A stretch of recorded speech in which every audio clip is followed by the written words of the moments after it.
Le sujet évoqué est très important. On en a déjà un peu parlé avec la violence et la guerre. Je crois Oui, qu'on y reviendra encore. oui. Bien. Alors, je vais maintenant mettre le diaporama.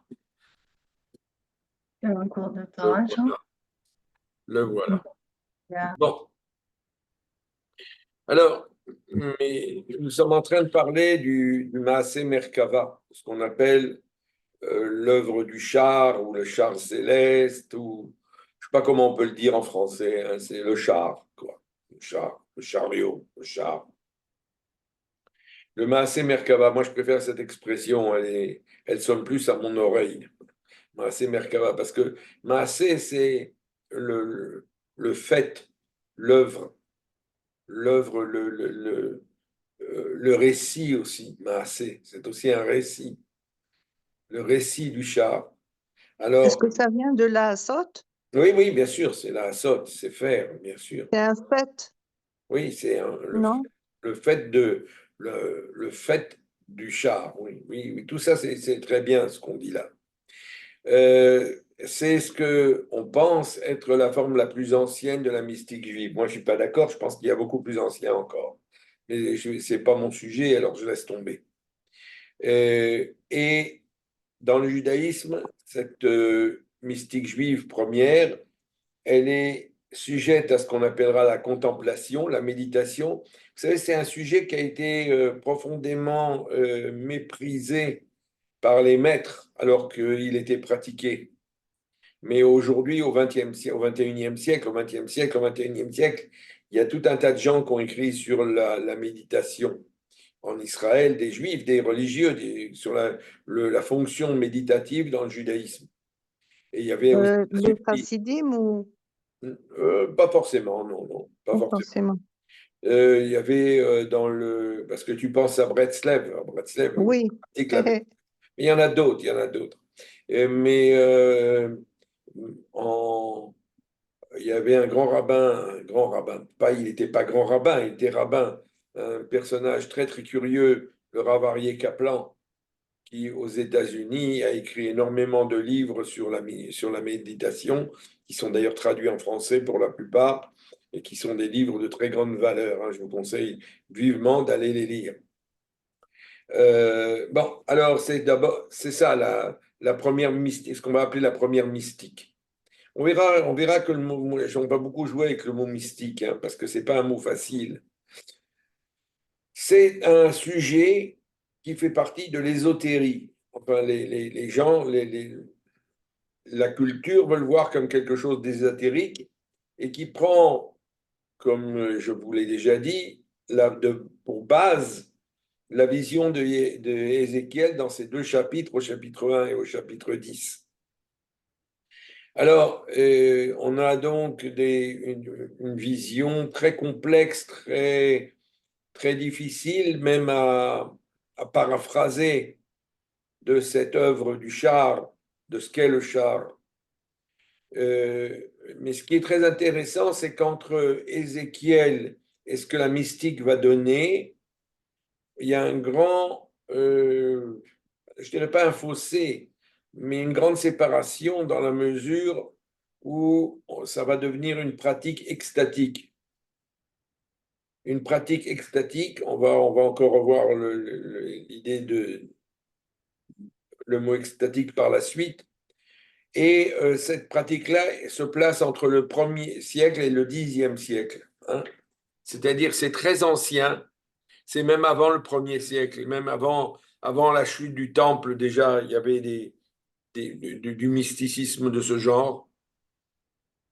Et les gens qui vont vers le char, c'est-à-dire qui aspirent à voir le char, et ce sont les Yordés à Merkava, ceux qui descendent dans le char. On descend dans le char, on ne monte pas dans le char, on descend. On y reviendra sur cette terminologie plus tard. Et ils vont essayer de voir, c'est toute cette littérature qui nous en parle, la littérature des Echalot, les 7 palais célestes. Il y a 7 palais au-dessus de l'homme qui sont des degrés d'élévation spirituelle. Et dans dans chaque palais, il y a des anges qui refoulent, qui ne laissent pas rentrer. Finalement, le but, c'est d'atteindre la vision de la gloire divine sur le trône. Qu'est-ce que ça signifie? On verra par la suite. Enfin, on essaiera de Tu veux voir. dire qu'il y en a qui arrivent à passer? Il y en a qui ont réussi à passer, on en verra plusieurs. Rabbi Akiva, Rabbi Ishmael, d'autres encore.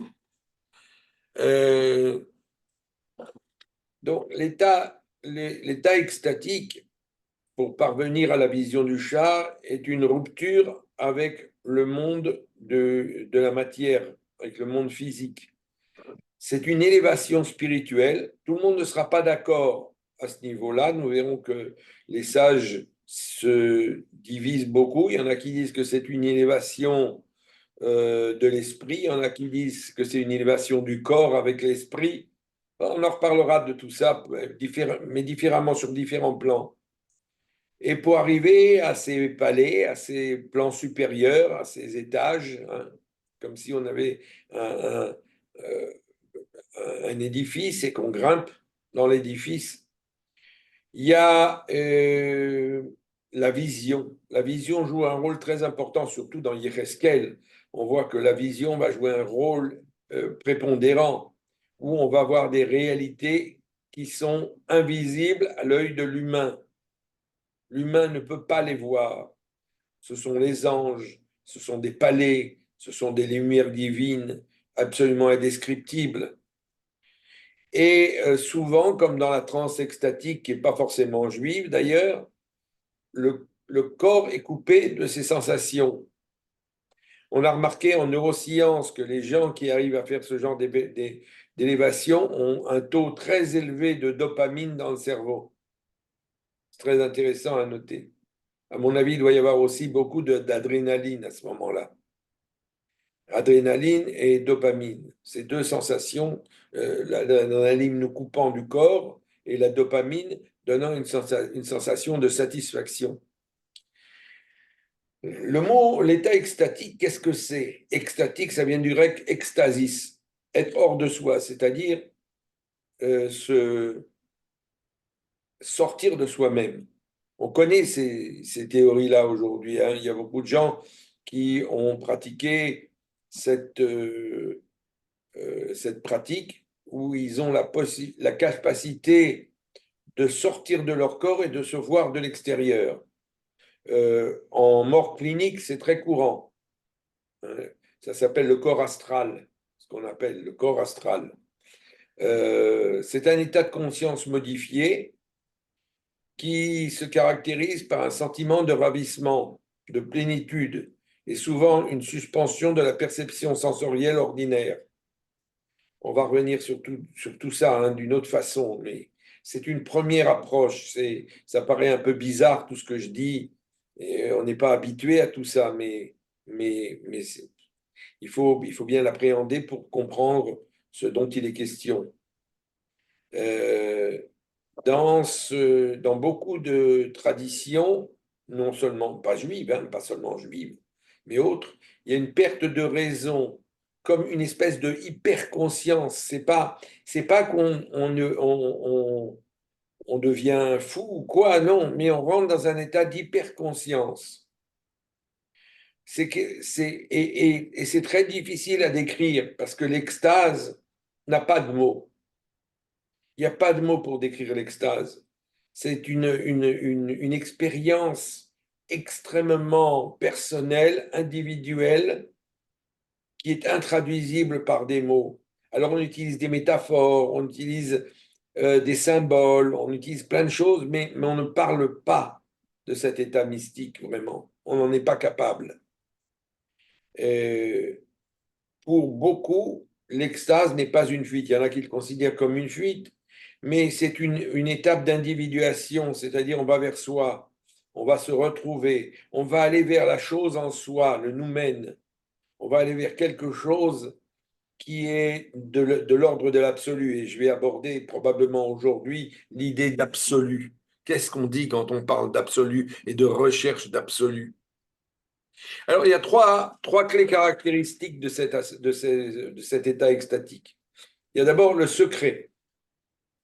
C'est seulement réservé à des gens qui ont la capacité de se mesurer à ces états. Et parce qu'il faut bien le reconnaître, même aujourd'hui, il y a des gens qui pètent les plombs, hein, tout simplement, quand ils rentrent dans des états extatiques. Ça leur fait du mal, c'est mauvais pour eux. Il faut être capable de le faire.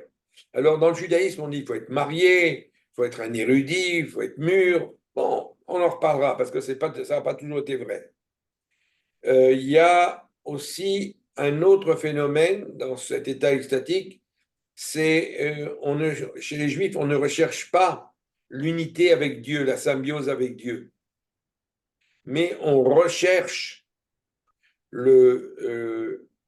d'approcher au maximum le divin. Euh,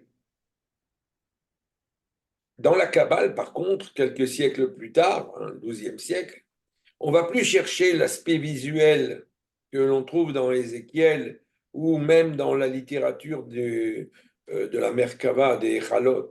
Non, ça va devenir beaucoup plus conceptuel, philosophique, spéculatif. Ça change complètement. Peut-être parce que les gens du Zohar ont pensé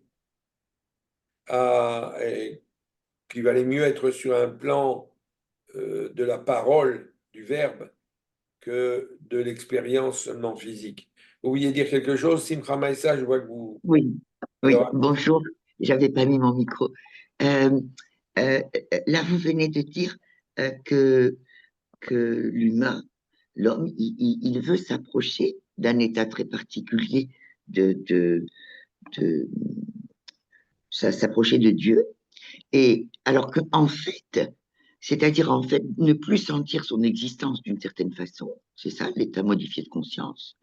Or, Hachem a voulu lui que, que nous donner cette possibilité de sentir que nous avons une existence propre.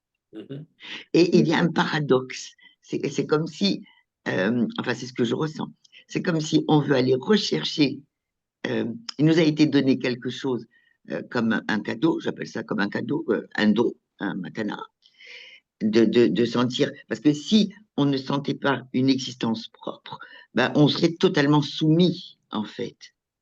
On n'aurait aucune conscience du jeu, même si c'est un petit jeu, du jeu.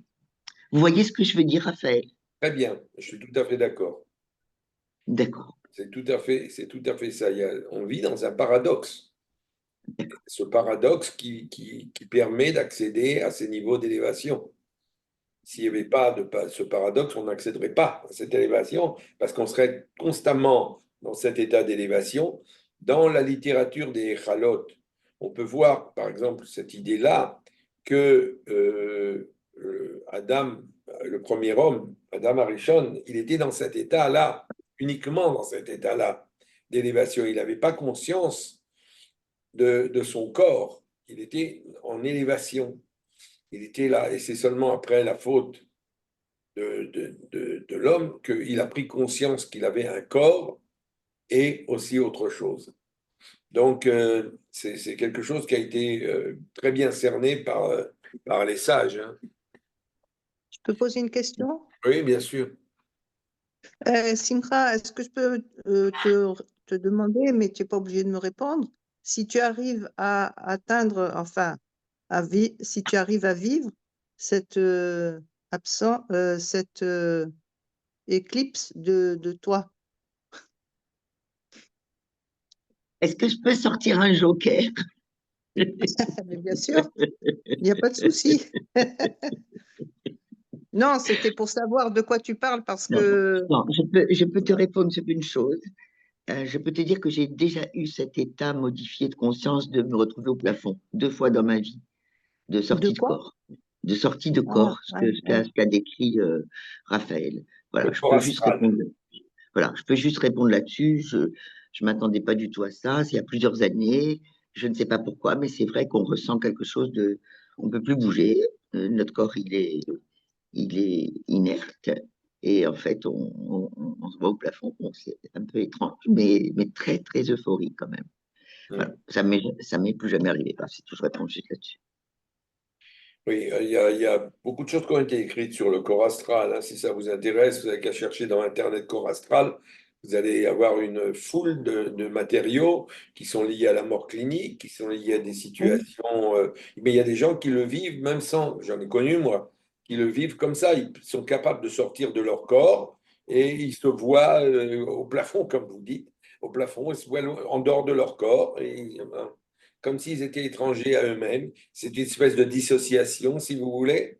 J'en sais rien, hein. Moi, j'ai pas vraiment une analyse, comment dire, je fais pas de diagnostic là-dessus parce que le diagnostic, il ne serait valable que pour des gens qui sont malades et pour des gens bien portants que ça ne trouble pas dans leur vie. Je ne vois pas pourquoi on s'en mêlerait. C'est leur problème.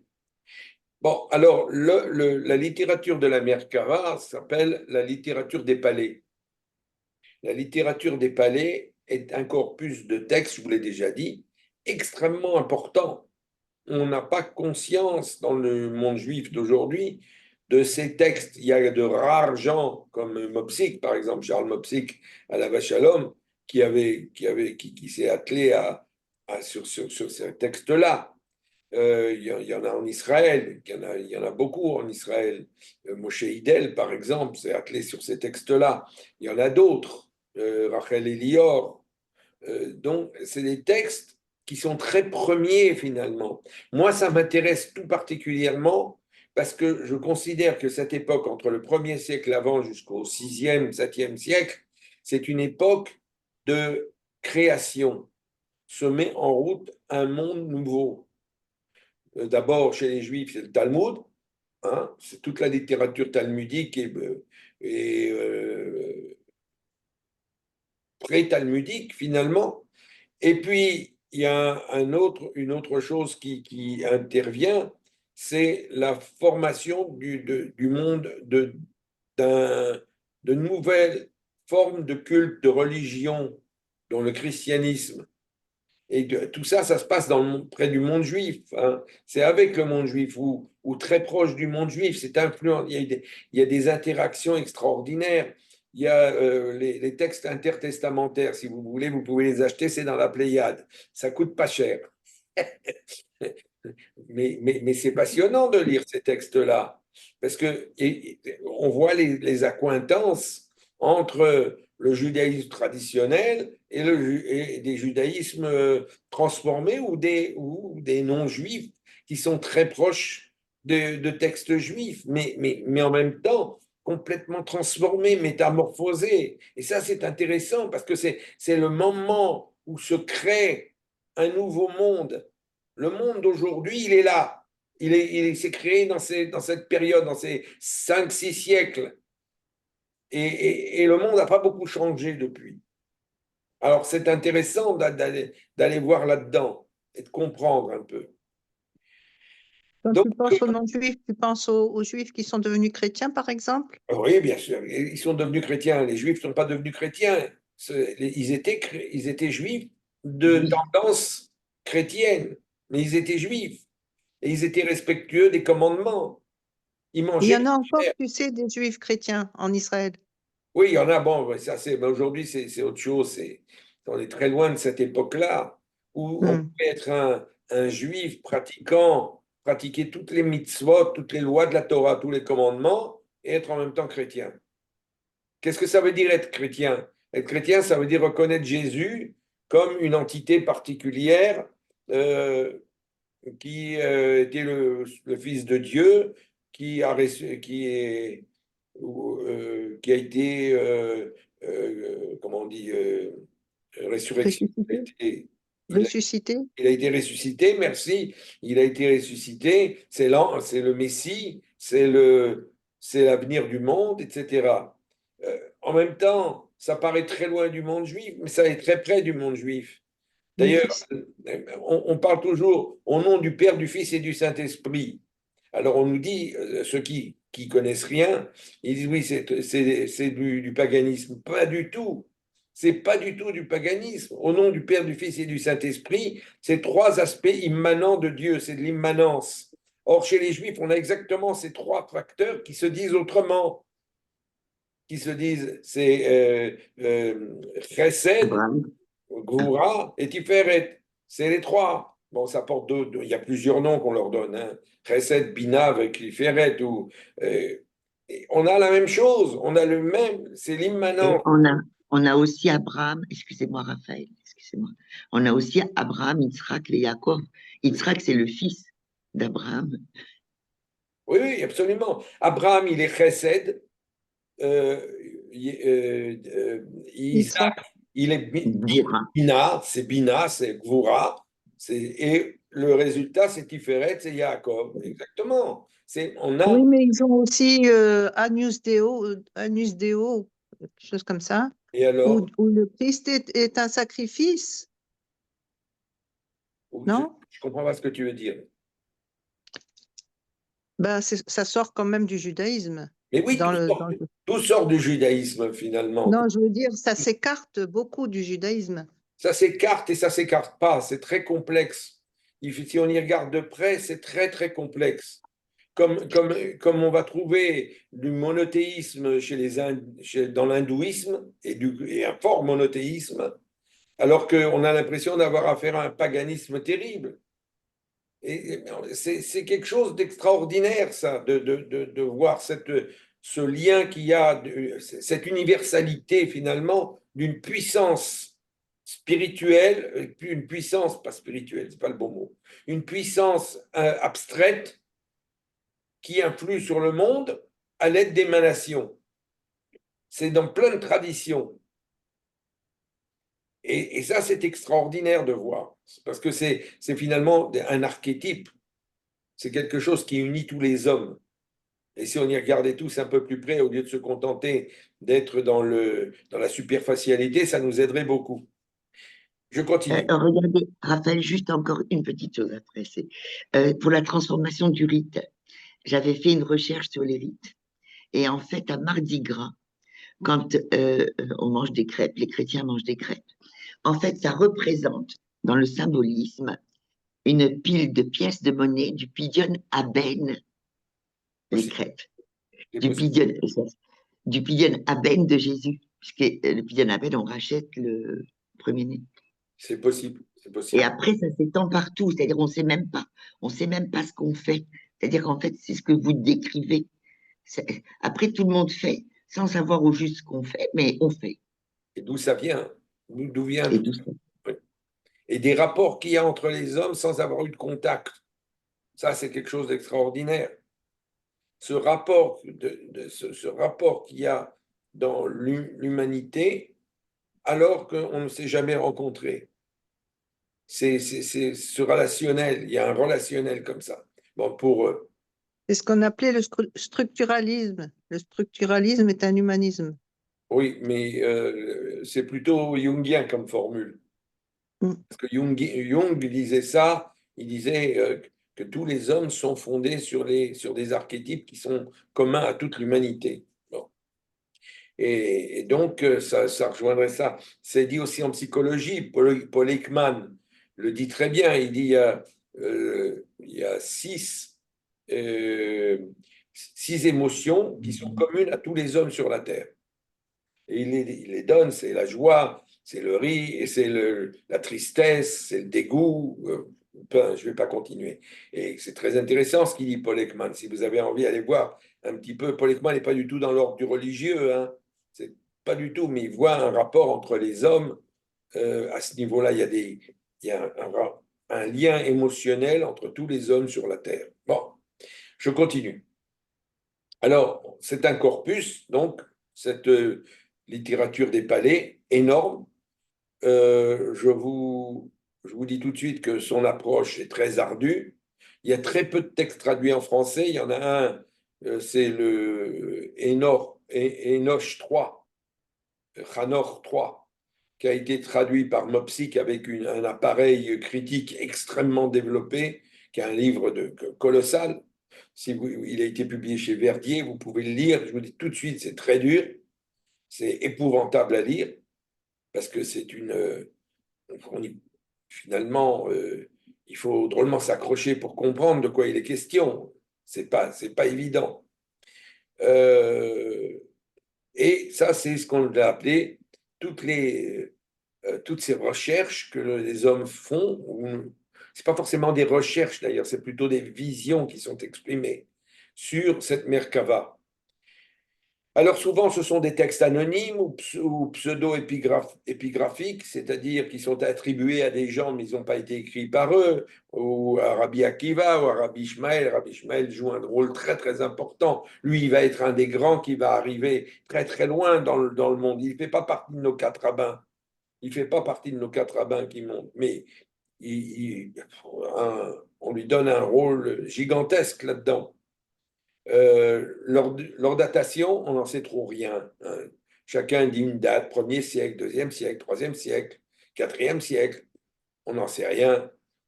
C'est là, et c'est une littérature qui est avec nous. Ça a été composé essentiellement en Israël, parce que c'est écrit en hébreu la plupart, hein. C'est écrit en hébreu, et un hébreu qui est assez proche de la Mishnah. C'est-à-dire un hébreu, il y a peu d'influence araméenne sur ces textes. Et ça, c'est intéressant à noter. Alors voilà, je vous ai mis quelques titres ici de ces ouvrages. Il y en a très peu qui ont été traduits en français, très très peu. Il y en a en anglais. En anglais, en allemand, vous pouvez trouver des traductions avec des appareils critiques assez bien faits. Alors si vous avez du courage, ben, allez-y et lisez ça. Bon. Depuis la semaine dernière, je vous parle de l'absolu. Parce que ces gens-là qui montent dans les palais, qui cherchent, qui éprouvent l'expérience d'un état extatique, ils sont en recherche de l'absolu. Ils veulent savoir ce que c'est l'absolu. Qu'est-ce qu'il y a? Qu'est-ce qui gère tout ça? Comment c'est géré? Alors, c'est un sujet, l'absolu, qui ne touche pas. On va d'abord voir chez les non-juifs, puis après on va voir chez les juifs. Je ne prétends pas être exhaustif, hein. Et si vous pouvez en ajouter à ce que je dis, vous serez la bienvenue. Absolutus en latin, c'est l'origine du mot, vient de absolvere, détacher, de séparer, hein. Mais c'est aussi achever. Et au XIIe siècle, le mot avait surtout le sens d'achever, de parfait. Absolvere vient d'une autre racine latine qui est plus première, qui est solvo, solution, hein, solvo, résoudre, dénouer. Donc on va essayer de dénouer, on va essayer de comprendre ce qu'est l'absolu. Alors pour nous les hommes, il y a 2 termes, il y a l'absolu et le relatif. Il y a l'absolu d'un côté, le relatif de l'autre. Nous on est dans le relatif, on cherche l'absolu. Et notre cher Platon va nous dire la chose suivante dans le banquet. Le banquet est un livre très important chez Platon, hein. Il y a des morceaux qui sont assez difficiles à digérer, pas par la complexité du texte, mais par la morale du texte de nos jours, hein. Il y a une glorification de la pédophilie, par exemple. Il sera en prison, Platon, aujourd'hui. Alors, un des grands sujets de Platon, c'est l'amour, Eros. Mais il ne faut pas le prendre l'amour comme nous on voit l'amour dans les petits jours, dans Gala ou dans les petits journaux. Aujourd'hui, l'amour, c'est quelque chose de très élevé, de très, très, euh, C'est très le chesed. pardon? Je ne sais pas, C'est le chesed. je sais pas si c'est chesed, je ne sais pas, je ne crois pas que ça soit chesed. Chesed, dénote plutôt le don, la force de donner. C'est ce que nous dit Platon, c'est ça. Il nous dit ça dans le banquet. Celui qu'on aura guidé jusqu'à ce point sur le chemin de l'amour, c'est-à-dire d'aimer, mais d'une manière sublimée, après avoir contemplé les belles choses selon une progression correcte, celui-là parvenu au terme de l'initiation amoureux, au terme amoureux de l'initiation, verra soudain une beauté d'une nature merveilleuse, une beauté qui d'abord est éternelle, qui ne naît ni ne meurt, qui ne connaît ni croissance ni déclin. Alors il nous parle de l'esthétique, là. Il nous parle de l'esthétique absolue, cet attachement de l'homme à l'esthétique absolue. Il y a en Grèce, l'esthétique joue un rôle qui est très mal compris aujourd'hui en Occident. Parce que pour les Occidentaux, l'esthétique, c'est quelque chose de très matériel. Alors qu'à l'époque de Platon, l'esthétique, c'est quelque chose de profondément spirituel. Ça serait Tiferet? Je sais pas, tu essayes de faire des relations là que moi je ne veux pas faire parce que je ne sais pas. D'accord. Tiferet, D'accord. c'est C'est l'harmonie. l'harmonie. Enfin, oui, théoriquement, oui. C'est le mot le plus proche. Dans un autre texte, le Phédon, il nous dit comme ça, si nous voulons jamais avoir une pure connaissance de quelque chose, il nous faut nous séparer du corps et regarder avec l'âme seule les choses en elles-mêmes. Et alors, semble-t-il, nous appartiendra ce que nous désirons et dont nous nous déclarons amoureux, la sagesse. C'est-à-dire que quand on arrive à ce niveau de préhension de l'esthétique, de la beauté absolue, on va arriver à la sagesse. C'est très intéressant comme point de vue. Ça peut se discuter, mais la sagesse, la Sophia, hein, la Sophia des Grecs, elle est fondamentale. C'est ça le niveau le plus haut, celui qui acquiert cette sagesse. Excuse-moi, Rafi, excuse-moi encore une fois. Est-ce que ce sera la date, la sagesse? Non, mais je je veux pas faire le rapport avec les Non, choses. mais c'est pour comprendre. Ah bon? Je ne veux pas faire le rapport parce que il se met sur un autre registre, Platon. C'est vrai que par la Bien suite, sûr. les kabbalistes vont être des néoplatonistes pour la plupart. Mais pour l'instant, je veux rester dans la sagesse en hébreu, ça dit chokhmah. Ah oui. C'est la chokhmah. La Chorma joue un rôle fondamental, mais elle ne joue pas, chez les Juifs, le seul rôle. Il y a des choses qui sont peut-être plus importantes encore que la Chorma. Il y a trois livres essentiellement chez les Juifs qui s'occupent de Chorma. C'est Michelet, c'est le Kohelet et on pourrait dire Eiyov. C'est les trois livres qui sont profondément intégrés dans la Chorma. C'est ce qu'on appelle Sifrei HaChorma dans la Yahadut, dans le judaïsme. Merci. Mais les autres prennent en considération d'autres facteurs, tels la loi, par exemple. Et pour Platon, l'absolu, il a plusieurs noms. D'abord, c'est l'idée, eidos, l'idée, la chose parfaite. C'est l'idée. L'idée, c'est l'absolu, hein. Quand on a une idée, pas l'idée, oh, j'ai une idée, non. Mais c'est l'idée. C'est un terme archétypique presque, l'idée. C'est la forme parfaite de la chose, c'est l'esthétique absolue. Et puis il y a le en soi, ce qui existe par soi-même sans dépendre de rien du tout. C'est quelque chose qui, chez les Juifs, passe mal, ça, l'absolu littéral. Et puis il y a aussi l'essence, la substance réelle, ce qu'il y a en deçà de l'objet, de la chose, ce qui est le fondement de ce qui est. Vous me suivez ou pas? Ou vous êtes paumé? Non, pas trop. Ça va un peu vite. Tu, Ouais. ça t'ennuie pas de reprendre, s'il te Non, plaît, après, ça m'ennuie pas parce Eidos. que je vois que je suis en train de vous perdre. Alors, l'idée, c'est quelque chose qui exprime la perfection. Pour quelqu'un comme Platon, la perfection, comme pour Socrate aussi, la perfection, c'est quelque chose de fondamental. C'est l'esthétique absolue. La perfection, elle n'existe pas. On ne la voit pas, c'est un absolu, c'est quelque chose qui n'est pas concret. Et puis alors, il y a le en soi. Il y a des choses qui existent par elles-mêmes. Elles ne dépendent de rien d'autre. C'est l'absolu littéral. J'ai un peu de mal avec ça, moi, parce que qu'est-ce que c'est les choses qui existent que par elles-mêmes? Peut-être parce que de par ma formation, comme je suis juif, et que j'ai toujours en arrière-plan un monde qui a été créé de quelque chose, ça m'est difficile de concevoir une idée de quelque chose qui n'a pas été créé. En fait, ce qu'il dit là, il nous parle du divin, hein. Il nous parle du divin quand il nous dit ça. La chose qui est en soi, qui n'a pas été créée, pour les Grecs, c'est le divin. Le divin n'a pas de début, n'a pas de fin, n'a rien.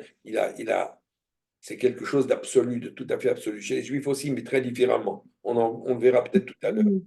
Si tu veux, d'une manière plus générale, il me semble que l'en soi, il s'oppose à ce qui est manifesté. Oui, Donc, il y a un en soi, si tu veux, c'est l'être par elle-même, pour elle-même, et ensuite, comment elle se manifeste, c'est oui. différent. Alors, il faut faire la différence ici avec la ousia, avec l'essence, la substance réelle de la chose. Parce que dans toute chose, il y a quelque chose d'autre. Il y a quelque chose de beaucoup plus profond. C'est ce qu'a voulu nous dire Duchesne, comment il s'appelait, Duchesne, quand il a mis un WC au milieu du musée. Quand il a mis un WC au milieu du musée au début du XXe siècle, c'était ça qu'il voulait nous dire. Nous dire, le WC, c'est pas seulement un WC. C'est quelque chose qui a une essence, une substance réelle. C'est quelque chose qui est au-delà. Ça paraît bizarre pour nous. Si vous voulez, c'est on a la matière et la forme. Or, la forme est quelque chose qui est pas de notre ordre. On arrive à la forme, mais la forme, elle est tellement abstraite finalement. Je traduirais ça comme ça. Pourquoi un WC tel qu'on l'a conçu est un WC? Hein? Si vous arrivez à me répondre à cette question, ben, vous avez gagné le gros lot. C'est pas du tout évident. Pourquoi les choses sont ce qu'elles sont? Qu'est-ce qu'il y a derrière? Je vous dis tout de suite que si vous commencez à vous attaquer à ce genre d'opération, vous finirez à Sainte-Anne, hein, à l'hôpital. Parce que chercher à comprendre la substance réelle de toute chose, c'est terrible. C'est comme celui qui sortait de sa maison, je ne blague pas, hein, je l'ai connu, et il voyait un arbre et il s'arrêtait devant l'arbre et il ne bougeait plus. Parce qu'il se demandait ce qu'était l'arbre. Il se demandait comment il pouvait y avoir un arbre. Qu'est-ce que c'était l'arbre? Alors, on peut disserter sur un arbre pendant des heures, mais on n'avance plus dans la vie. Donc, on se retrouve à Sainte-Anne ou dans un hôpital psychiatrique. C'est pour ça que tous ces sujets-là sont extrêmement dangereux. Il faut être bien solide pour les affronter. Je comprends pas, Raphaël, pourquoi c'est dangereux. Parce qu'on peut perdre la boule. On peut tout simplement perdre la boule quand on rentre dans ces domaines-là. Mais vous avez parlé du WC, on peut parler d'abord du confort par rapport au WC turc.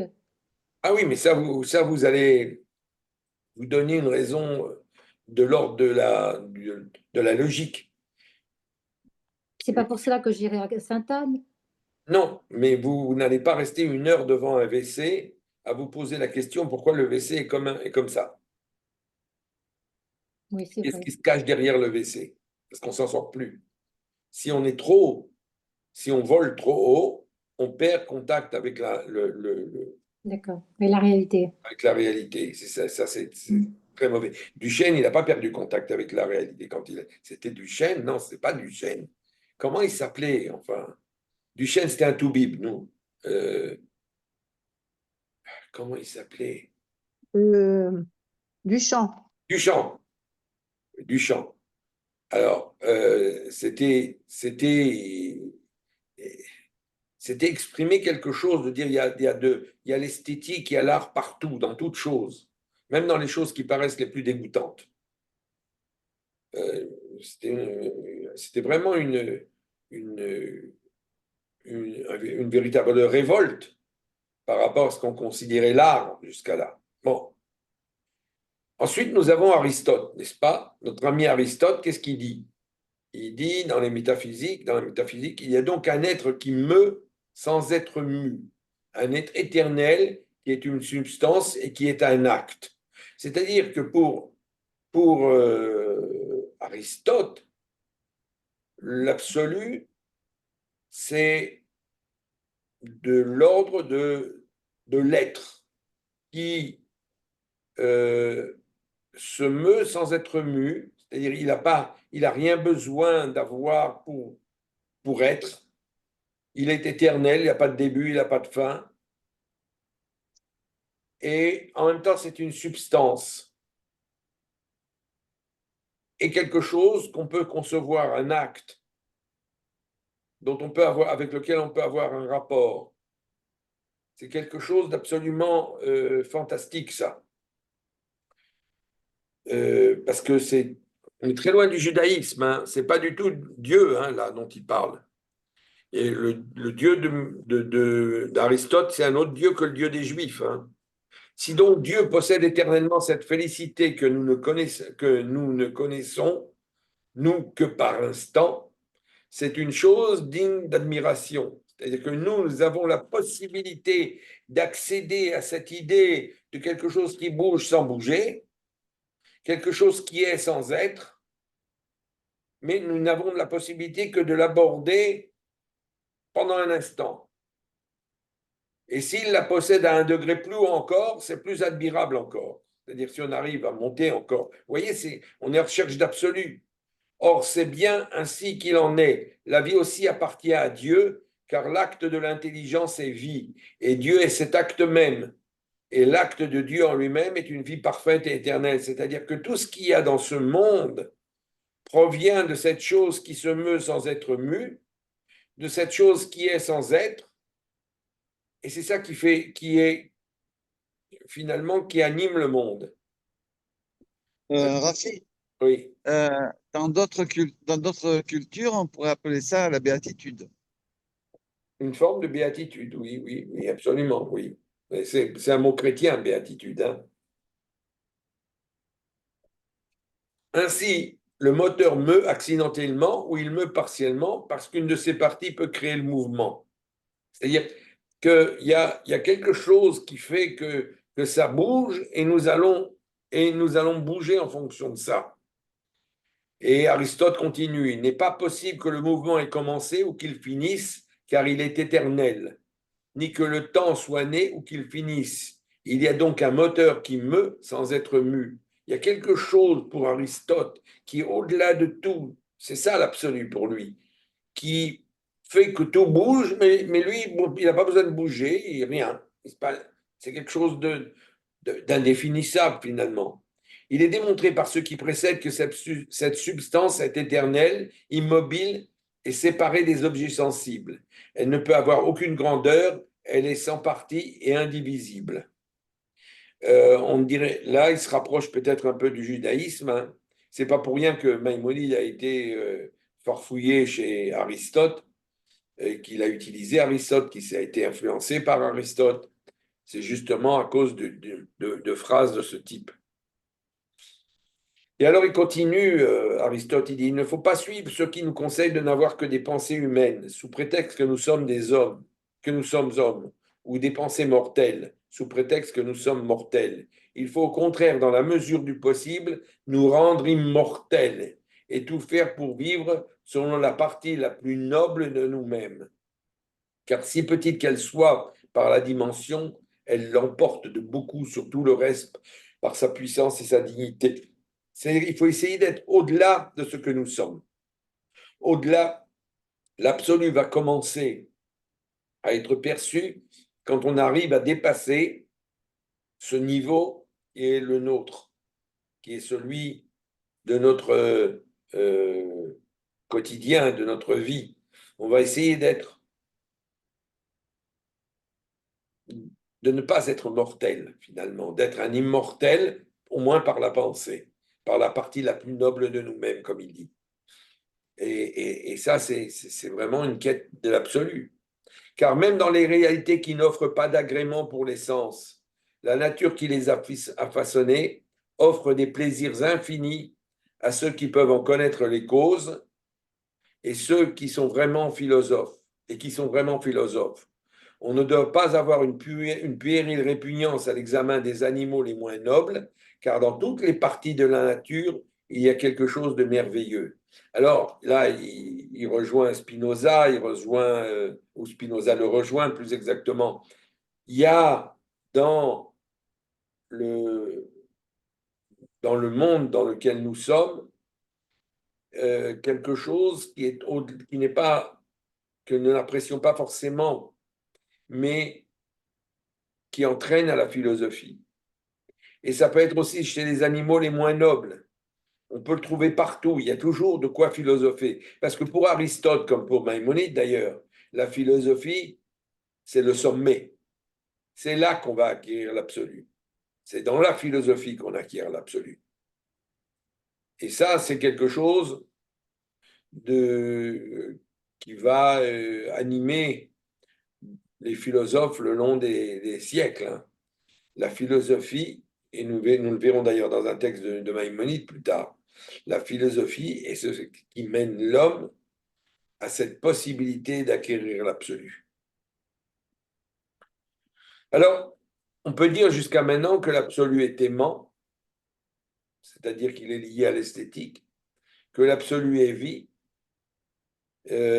parce que ça provoque une activité mentale très, très importante, et il est en nous, cet absolu, et c'est ce qu'on appelle en grec le nous.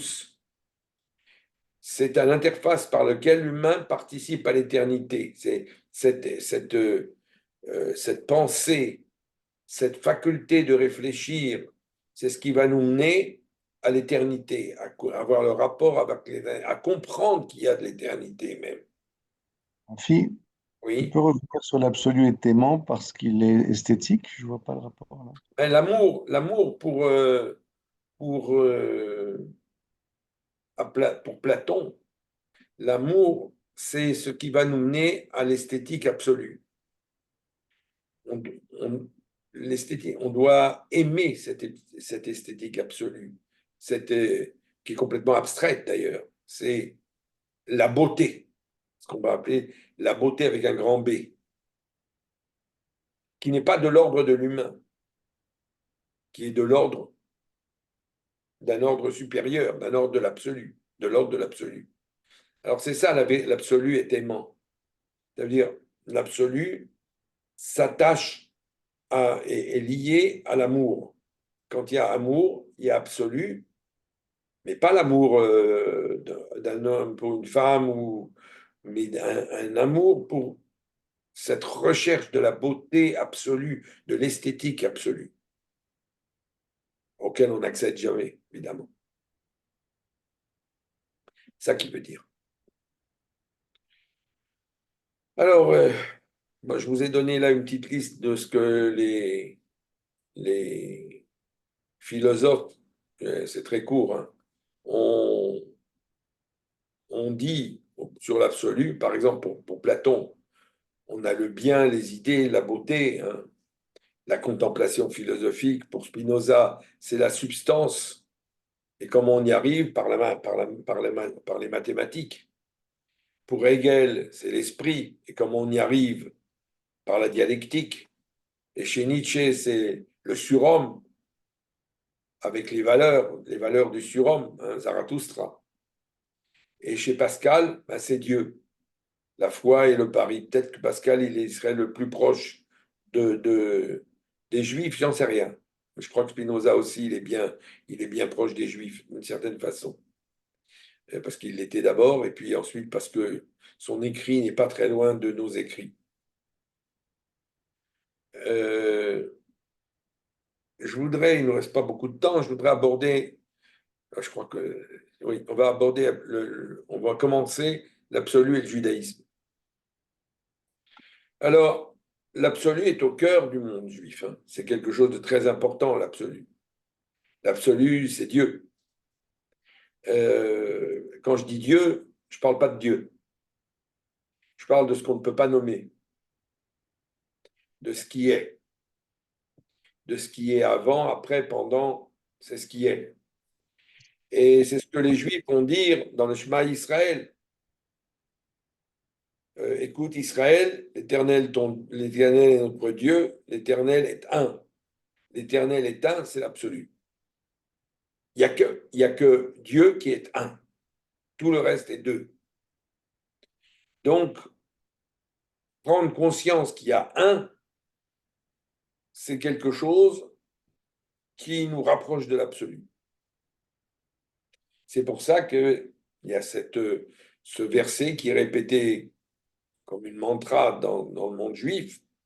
Shema Israël, Hashem Elokeinu, Hashem Echad. C'est la recherche de l'absolu. Et alors Maïmonide, dans son guide des égarés, va écrire beaucoup sur cette théorie-là de l'absolu. Il va nous dire, sache que la description de Dieu par des attributs négatifs est la seule description vraie. Tu ne peux pas aborder l'absolu par du positif. Tu ne peux pas dire ce qu'est l'absolu. Tu peux dire ce qu'il n'est pas. Car les attributs positifs, au contraire, renferment quelque participation entre lui et le reste des êtres. C'est-à-dire que à partir du moment où tu dis quelque chose de positif, eh ben, tu te mets, c'est toi qui rentres dedans. Ça fait partie de toi. C'est des choses que tu sais sur toi, mais tu ne le sais pas sur l'absolu, sur Dieu. Il n'y a pas d'autre moyen de le décrire que par les négations.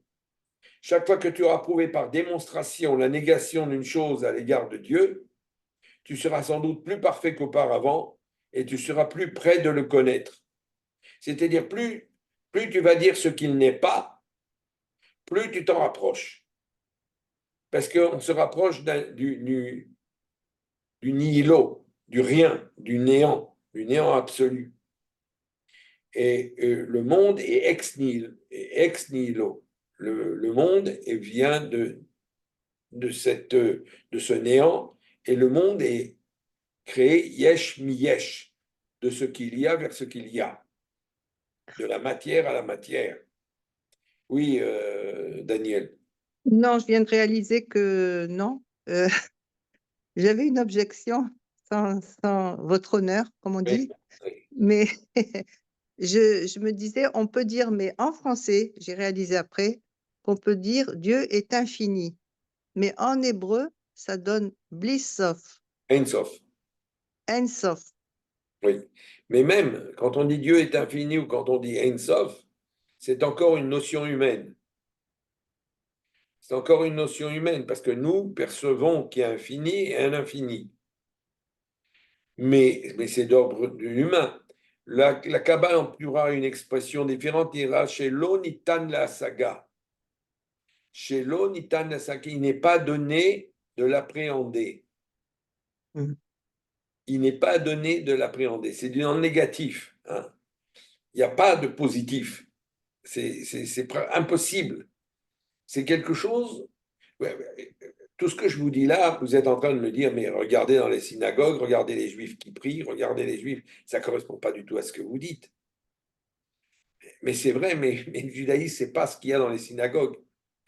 Le judaïsme, il est bien au-delà de ça. Il voit ça d'une manière beaucoup plus profonde, d'une manière beaucoup plus intense. Par exemple, les gens embrassent un Sefer Torah, hein, un livre de la Torah. On va dans la synagogue, ils embrassent tous, ou leur tefilin, ou leur sidour, ou la mezouza à la porte. Qui c'est qui n'embrasse pas sa mezouza à la porte? Eh bien, les Géonim, c'est-à-dire au 8e siècle, les sages disent qu'on ne doit pas embrasser les objets, ce qu'on appelle les objets saints. On ne doit pas les embrasser. Parce que quand on embrasse l'objet saint, on perd contact avec l'absolu. Et on doit rester en dehors de cette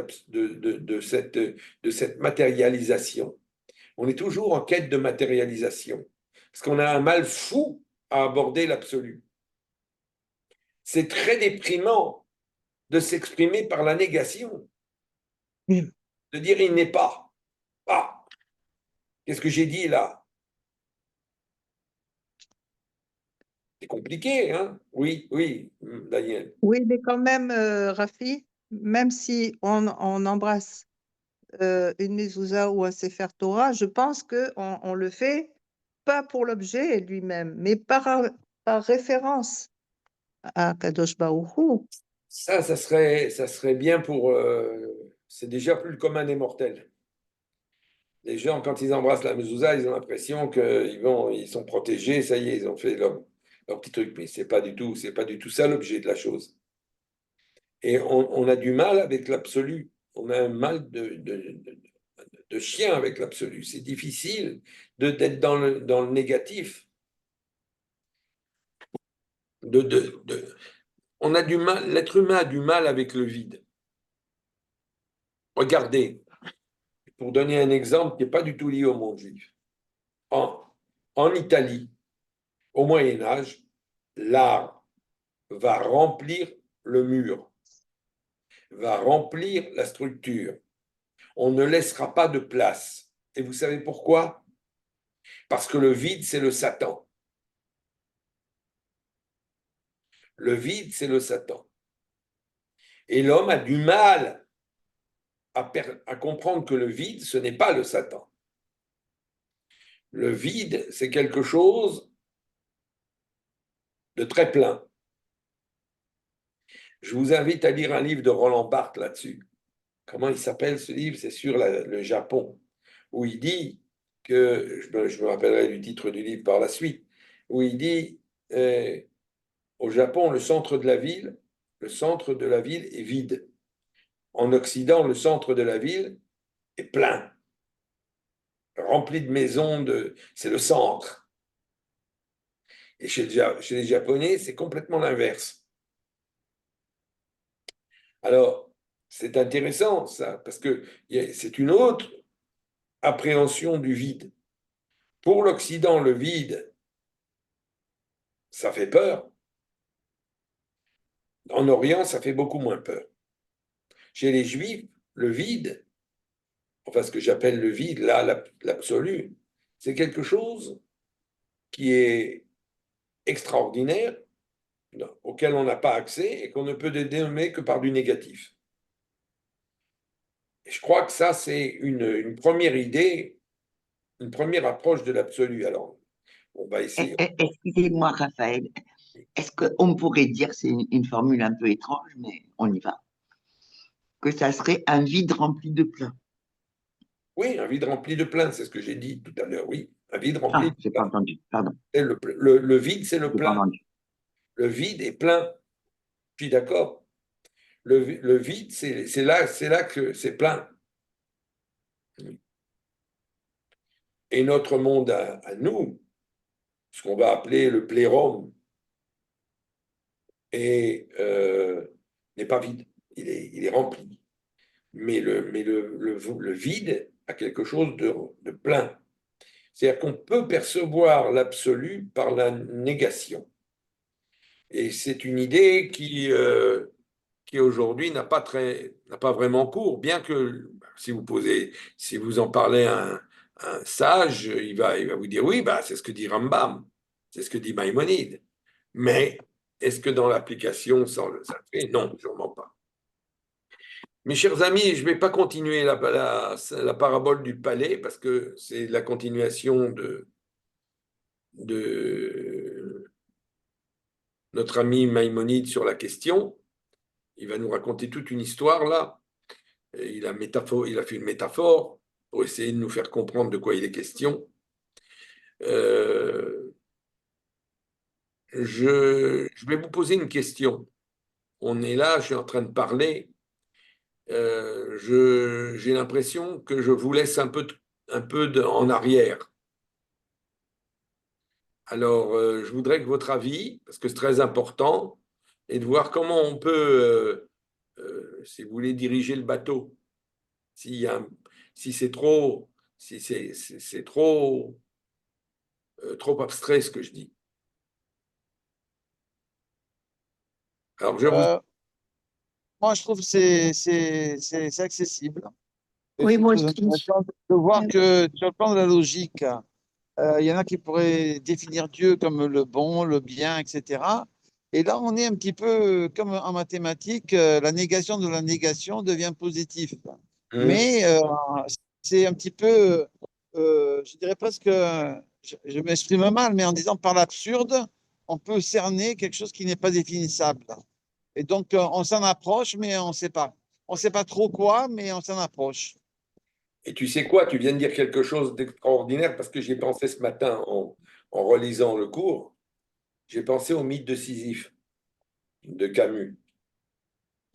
J'ai pensé au mythe de Sisyphe de Camus en me disant, Camus dit le monde est absurde, mais c'est justement cette absurdité qui fait la grandeur du monde. C'est là que ça se passe.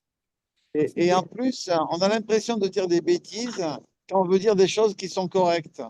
C'est pour ça que j'ai dit ça ressemble. J'ai pas dit c'est. Mhm. Souvent, on se censure dans la façon de parler parce qu'on ne sait pas trop si c'est valable ou pas, si c'est compréhensible, Mhm. si on J'ai peut communiquer l'impression, ce qu'on ressent. Mhm. Quelqu'un d'autre veut dire ouais, je quelque disais chose? que j'ai quand même Mhm. l'impression que toutes ces théories se comprennent mieux euh, plus que par la logique, mais plus passe par l'expérience. C'est-à-dire, tu parlais de méditation, tu parlais de Tao et de choses comme ça, et je pense qu'on peut mieux appréhender ça que par des simples descriptions, mais par des expériences vraiment mystiques. Et c'est difficile de décrire des expériences, en fait. Absolument. En Absolument. plus, que c'est quelque chose de personnel, l'expérience. Ouais, c'est ça, ouais. Donc, Ah oui. et en même temps, la connaissance, ça s'éloigne de l'expérience parce que c'est une approche théorique, la connaissance. Ouais, c'est Ouais. ça. Là, c'est difficile parce que c'est un peu comme la physique quantique, c'est-à-dire c'est presque incompréhensible à l'esprit humain, et pour autant, quand tu vois des expériences qui le montrent, tu le comprends, ou tu sais pas, tu le comprends pas, mais tu sais que ça existe. Et Et j'ai justement, l'impression, oui, vas-y, ouais. continue, continue. Après, j'ai l'impression que cette histoire de char, etc., puisque c'est de ça dont on parle, c'est des choses qu'il a vécues réellement dans sa vie d'une façon consciente, inconsciente, je sais pas. Mais après, le décrire, ça paraît tellement loin de la conscience classique qu'on ne peut pas le comprendre vraiment tant qu'on ne l'a pas vécu. Absolument. Et c'est la raison pour laquelle on parlera de la Ok. subjectivité. On va aborder le problème dans quelques séances, le problème de la subjectivité par rapport à la prise de conscience de ces gens. Comme ils l'appréhendent chacun différemment, finalement, c'est la subjectivité qui les dirige. Parce qu'ils ne peuvent pas sortir de leur sens, hein, finalement. On ne sort jamais de soi-même. On est Oui. incapable de sortir de soi-même. On a une enveloppe et puis elle est là. Oui, oui, Daniel. Je vais juste rajouter Laurent, je crois que c'est pas plus difficile que dans ton expérience même quand tu as un rêve. Tu vois? Quand tu d'accord. veux raconter ton rêve, déjà, tu sais pas par quel bout le prendre. Ah ouais, je Il suis faut d'accord. quoi? Mais Voilà. il y a quelqu'un qui a, je trouve, bien parlé de ça finalement, même, c'est Bergson quand même, Mhm. et qui Mhm. justement essaye de dire que finalement on ne peut pas faire autrement que rentrer en soi pour comprendre ça. Et il n'explique pas vraiment ce qu'il y a dans soi parce qu'il faut y aller, quoi. Il faut aller explorer. Et pour le Et- rêve, c'est une expérience assez facile, quoique difficile à traduire, parce que d'une part, pour le raconter, tu es obligé de reprendre une logique qui est contraire à celle du rêve. oui, mais justement, tu perds. Je vais prendre un autre exemple, moi, parce que je pratique les arts martiaux depuis Oui, longtemps. Mais je ne peux pas expliquer à quelqu'un ce que c'est tant qu'il n'a pas fait, tant qu'il n'a pas fait d'une certaine façon et si longtemps. C'est impossible à expliquer cette sensation-là que tu ressens ou tu sens des choses vraiment particulières. Et j'ai oui, l'impression que toutes les expériences mystiques, alors les rêves, on essaye, mais c'est pareil, on n'arrive pas vraiment à les raconter. Que toutes les expériences mystiques, tant que tu ne les as pas fait, et quel que soit là, il y en a, et tout arrive au même point, c'est-à-dire là, tu fais une très belle comparaison entre les différentes philosophie grecque, juive, etc.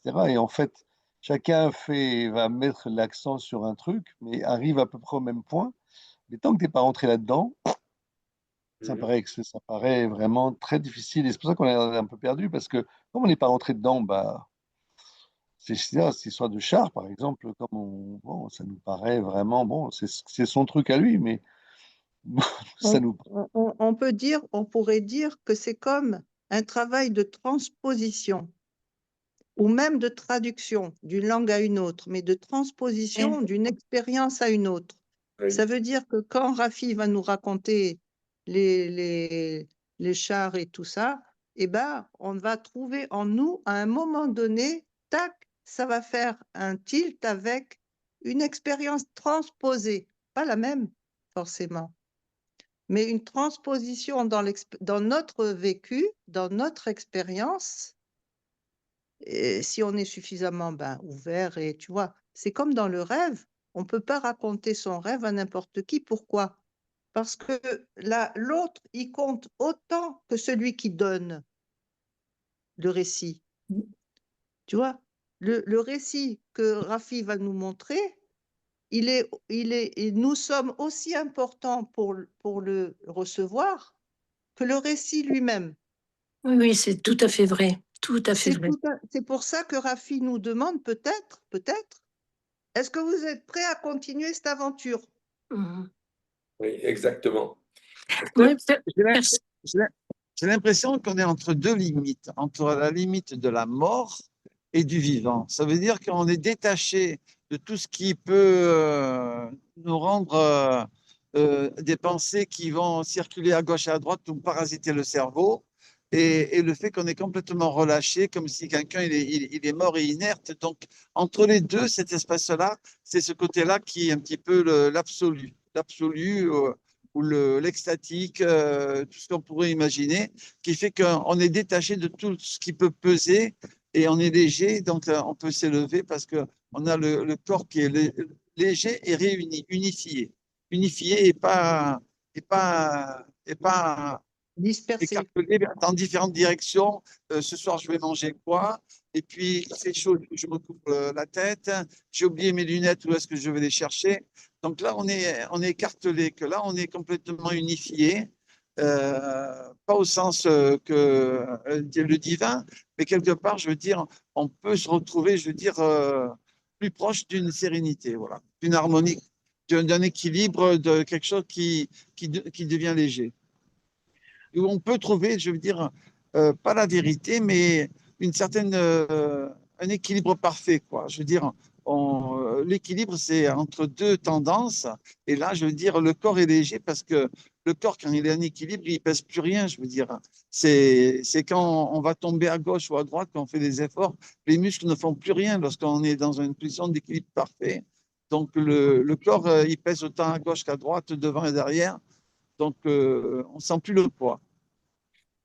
Je voudrais bien préciser que je ne vais pas m'attarder sur le texte d'Ézéchiel, de Yereskel. Je vais le laisser. C'est simplement l'introduction, c'est-à-dire pour comprendre vers quoi on va.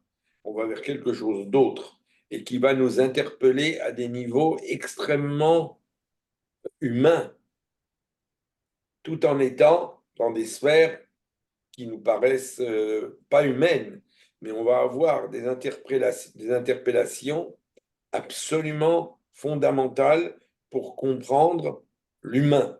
C'est ça qui m'intéresse, moi. Parce que... Moi, je voudrais répondre à la question que vous avez posée, Raphaël, par rapport à est-ce que c'est accessible. Alors, Daniel m'a inspiré ma réponse. Merci. Je dirais que c'est accessible dans l'inaccessible. Alors là, en tout cas, est-ce que ça vous convient, Raphaël, comme réponse? Ça me convient très bien. Mais en tout cas, ce que je vous demande, si vous sentez qu'on perd pied, et dites-le moi. Moi, je pense que c'est extrêmement utile que pour ma part, par exemple, je suis muette parce que je réfléchis, ça me rappelle des choses que j'ai étudiées mais que j'ai oubliées. Et surtout, je pense que ça me rend active à partir du moment où la séance s'arrête. Je vais travailler sur tout ce qui a été dit. Je vais aussi repenser à vos commentaires. Ce que disait Daniel était très juste. Il y a des choses que, d'ailleurs, si tant de philosophes ont essayé d'exprimer cette idée de l'absolu, c'est bien que c'est pas facile. Daniel parlait de la difficulté de parler des rêves. Elle a raison. En fait, en sémantique générale, on dit le mot chien ne mord pas. Et là, je reviens à ce que disait Laurent. C'est-à-dire que si on n'a pas fait son expérience de la chose, euh, ça reste un mot, ça reste une idée, ça n'est pas, on se l'approprie pas, on n'a pas on l'a pas incorporé, je dirais, on l'a pas vécu de l'intérieur. Oui, ça c'est fondamental. Voilà, et donc l'idée du chien qui mord pas, je trouve que c'est une image qui veut dire, on peut en parler, mais ça veut rien dire. Quand tu te confrontes à un chien, tu vois ce que c'est le chien. Et là, par rapport à tout ce que vous avez dit, ce qui est très important pour moi, c'est que d'accord, ça rappelle des choses que j'ai étudiées, mais que j'ai oubliées, et que à mon âge, j'ai envie d'approfondir. Et donc, je pense qu'on n'est pas en arrière, mais pour ma part, j'étais réceptive, mais je vais, à partir du moment où on raccroche, être active. C'est-à-dire, je vais reprendre tout ça et je vais passer beaucoup de temps à m'approprier tout ça, à voir comment, comme disait Daniel, il y a autant de locuteurs que de récepteurs, comment moi je reçois, comment moi je vis et comment moi je pourrais en parler. Et pour chacun, ça sera différent.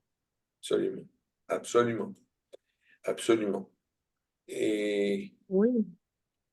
et finalement, il y a tellement de plans qui vont se rencontrer, aussi bien des plans historiques que géopolitiques, que Civilisationnel, oui. civilisationnels, que religieux, que philosophiques, que sociologiques. Tout ça vous allez voir que ça va surgir de tout ça. Et finalement, c'est ça qui m'intéresse, moi, c'est de voir, c'est l'expression de l'homme. C'est l'homme qui s'exprime, c'est l'homme qui essaye de comprendre, c'est l'homme qui vit des expériences et qui dit, mais comment je vais traduire ça? Comment je vais le vivre? Comment je peux dire ce que j'ai vécu? Parce que c'est pas évident. Vous savez, souvent, on voit quelqu'un qui prie et il ferme les yeux comme ça, il est dans lui-même, et les gens autour, ils se foutent de sa tête parce qu'il dit, ouais, qu'est-ce qu'il fait maintenant? Mais non, il a le droit. Il a le droit, pas seulement il a le droit légal, mais il a le droit parce que c'est comme ça qu'il le perçoit. C'est son expérience. Acceptons son expérience. Et quand on parle de mystique, on a toujours l'impression de dire, ah, tout ça, c'est des trucs, c'est pour des gens primaires. Vous savez, il y a un scientifique juif, Moïse Schwab, du 19e siècle. Il a écrit tout un bouquin sur l'angéologie. Mais quand il le présente, vous sentez qu'il parle de barbares du 5e siècle avant Jésus-Christ, hein. C'est des sujets. Il, il s'y est attelé, il l'a fait, mais il l'a fait en tant que scientifique avec un regard complètement négatif sur la question. Vous savez, il faudra très longtemps, au 19e siècle, tout ce qui est mystique est refusé. Il y avait un grand professeur d'université, Adolphe Frank, qui a écrit beaucoup sur la mystique juive. Vous pouvez trouver tous ces bouquins-là dans Internet, hein. Adolphe Frank. Il a écrit un énorme pavé, mais il se met en retrait. Tout ça, parce que le 19e siècle, le début du 20e, les gens, ils disent c'est de la fumisterie, tout ça. C'est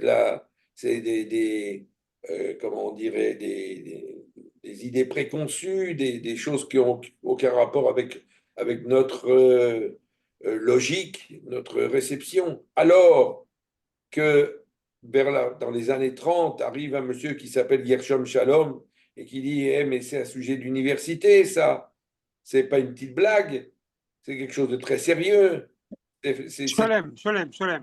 Oui, oui, mais aujourd'hui on dit Shalom, c'est Sholem. Ah bon? D'accord, oui, Gershom Shalom. Je ne sais pas pourquoi on a changé son nom. Je suis d'accord, Gershom Sholem.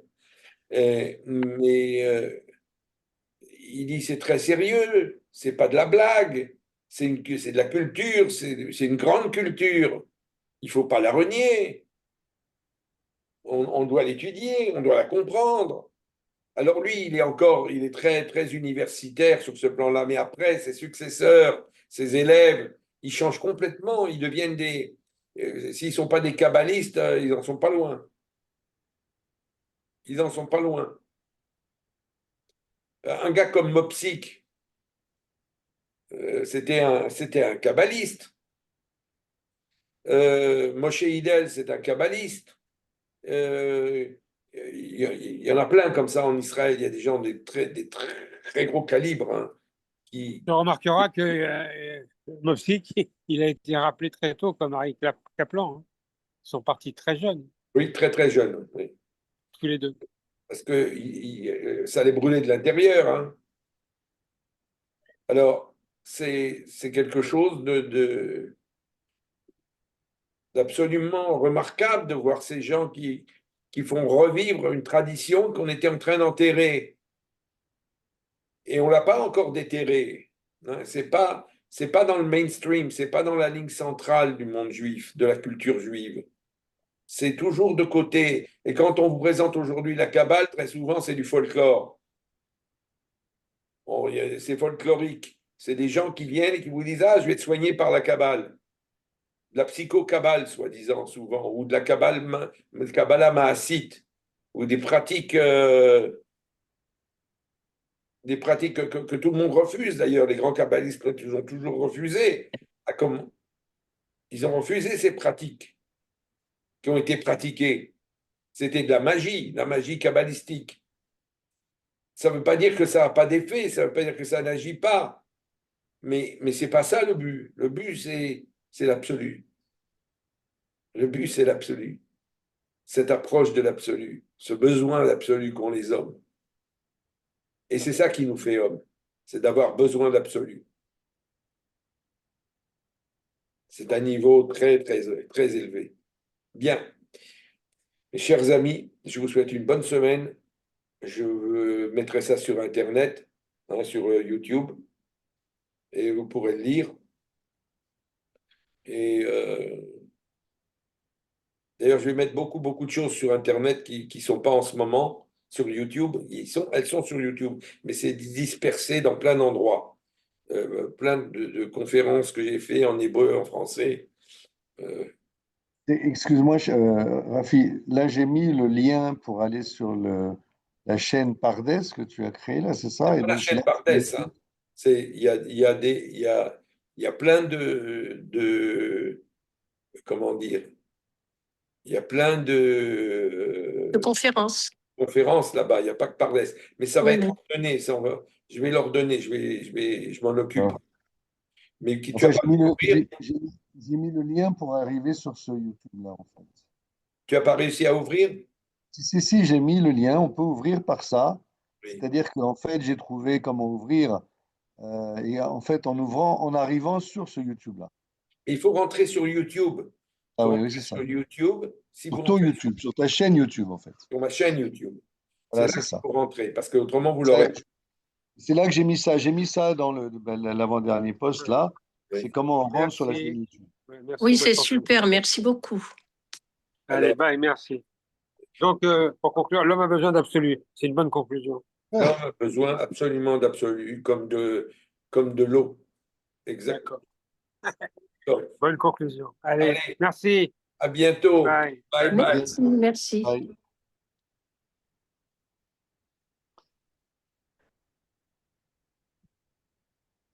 Rafi, Oui. je peux te poser une question là. C'est une question par rapport justement à ton WhatsApp. Je veux pas le polluer sans ton autorisation. On est en train, tu sais, je travaille avec le Rivon Arevi francophone, Oui. et on est en train de faire un groupe, et comme donc ton groupe, c'est un peu ça, de gens entre guillemets, de la diaspora et de gens d'Israël. On est en train de mettre en place ce qu'on appelle un plaidoyer pour l'unité du peuple juif. Oui. Et que ce soit des gens qui... Enfin, l'unité, c'est-à-dire que ce soit des gens de diaspora, avec maintenant toute la difficulté de dire qu'est-ce que c'est la diaspora, parce que les gens vivent entre les deux, et que ce soit des gens d'Israël, et on essaye de faire quelque chose d'assez grand qui va évoluer, qui va prendre de l'ampleur pour aller contre la tendance à la division, que ce soit en Israël, mais aussi dans la diaspora. Est-ce que je peux mettre ça dans ton... En fait, je cherche... C'est un groupe déjà d'une vingtaine de personnes, et on a besoin de gens qui participent à la création de ce texte, mais aussi à la diffusion auprès de les grandes autorités rabbiniques ou parabbiniques, communautaires ou intellectuelles juives. Est-ce que je peux mettre quelque chose sur ton WhatsApp là-dessus ou Oui, pas? oui, bien sûr, Oui, pas de problème. pas de D'accord. problème. Ok. Alors je le ferai pas tout de suite parce qu'on avance, mais une fois qu'on aura bien avancé, je crois qu'il y a comme il y a des gens qui réfléchissent et qui peuvent participer à cette création-là. D'accord, merci beaucoup. Là, l'unité du peuple juif, ce n'est pas l'homogénéité du peuple juif, c'est la Absolument. diversité du peuple juif. Absolument.